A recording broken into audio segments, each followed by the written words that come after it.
We're going to focus now on the potential for job creation at the Port of Brownsville. Somewhere on the horizon, Ed Campirano is port director at Brownsville, or the Rio Grande Valley's port, with the news that Rio Grande LNG, and they have a client already with Shell, and they've yet to acquire the final permit to set up shop. That to me says, I don't know about you, Ed, but that to me says they're coming. And with it, the prospect of a lot of jobs. Do you see it the same way? Well, I can tell you that this is certainly a big deal, and it's encouraging. They do anticipate, if you look at their schedule on their announcement, they anticipate their final environmental impact statement being issued later this month. And within 90 days of that, perhaps the final FERC order.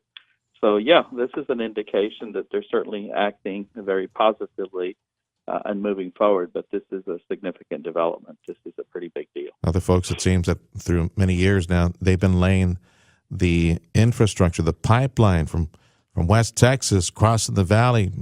Almost seems like they're connecting to other pipe headed east toward the port for years now. That other folks in the energy industry seems that they've been expecting this to become a reality as well.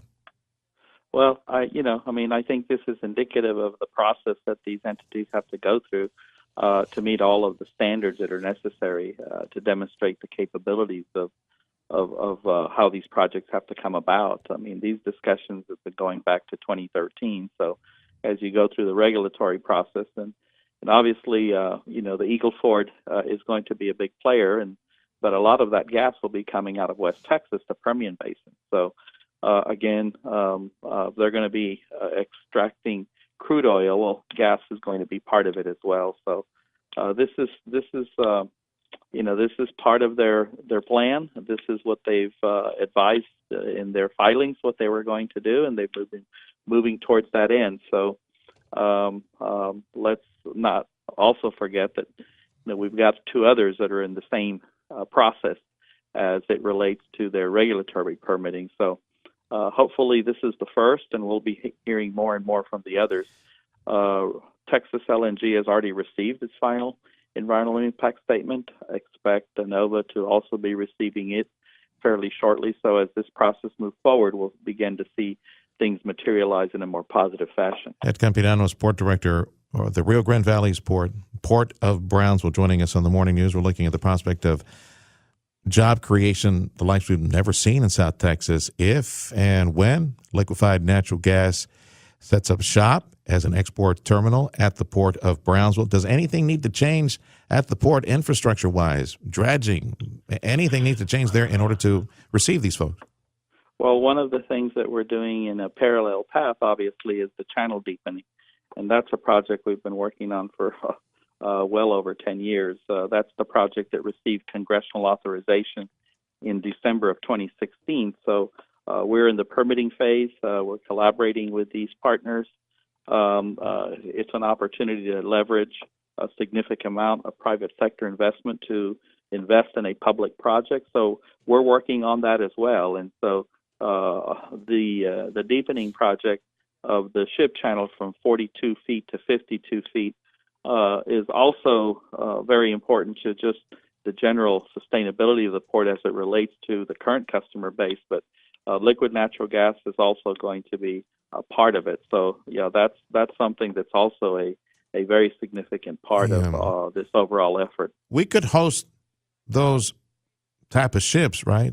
That size ship, we could host those at our port today, right? Or do we need to go down to 52 feet? No, right now we can handle the Panamax class. What we have seen in the last 2 or 3 years is an increase of larger vessels calling on the port. And so we can handle we've handled one Aframax, which was a 900-footer. However, one of the things about the draft is that while they may be able to come into the port and either load or unload some commodity, they're not coming in fully laden because the draft restrictions don't allow it. So going to 52 feet will certainly be able to help all our other customers, whether it's our steel customers, whether it's our refined product customers, being able to come in with more product. It would be cheaper for them. It's the transportation system. Just consider the ship channel a major highway that's going to be brought to interstate status. So you're going to have more commercial activity. It'll be safer. The other thing too is it's very important 52 feet to be able to continue support the nation's interest in offshore oil, and that's where Keppel AmFils comes in. The offshore world is going to come back. It hasn't completely gone away, and it is going out into deeper water, and so that means these rigs are bigger, they're wider, they're deeper, and that draft is necessary to be able to support the nation's interest as it relates to offshore oil as well. So it's something that's going to be, certainly critical to the future of the Port of Brownsville, and these projects allow us to move forward in a parallel path to make that project happen as well. Ed Campirano is our port director at the Port of Brownsville. Yeah, we mentioned Keppel AmFils and all the shipbuilding that they're involved in now, but those rigs are still being built at Keppel AmFils. They have not stopped with the offshore oil rigs, right? And repairs as well. I mean, that's another point, is that the majority of the repairs for these vessels are going offshore. They're not staying in the United States. So consequently, with the advent of being able to go to 52 feet, that means that we, and through Keppel AmFils, will be able to provide the services and keep those vessels from going offshore, whether it's to Asia or to Europe or other places, the Far East. And so, that's very important as well. When you talk about jobs, Keppel, when they're at full strength, they're the largest industrial employer in the region, and that's going to be very, very important and to the area as well. So all of this goes hand in hand, and we're excited about the prospects of being able to move forward on the deepening, and partners like Next Decade and the others are going to be critical to that effort. Do we need Philemon Vela, his office, his help? Do we need something from Army Corps? Do we need money for the whole thing to go down to 52 feet, or has money already been approved for that? Yes to all three. Okay. We are working towards that end. Again, these projects are not projects that are easy or they get done quickly. But we are going through the permitting process, obviously working closely with the Corps. We're working with all of the partners associated with the deepening project. The Congressman's office has always been very supportive. No, I ask you because I saw him real busy deepening something in a more rural area just north of him, and that made no sense to me. Well, what's going there? He should be focusing on the Port of Brownsville, but that's coming, right?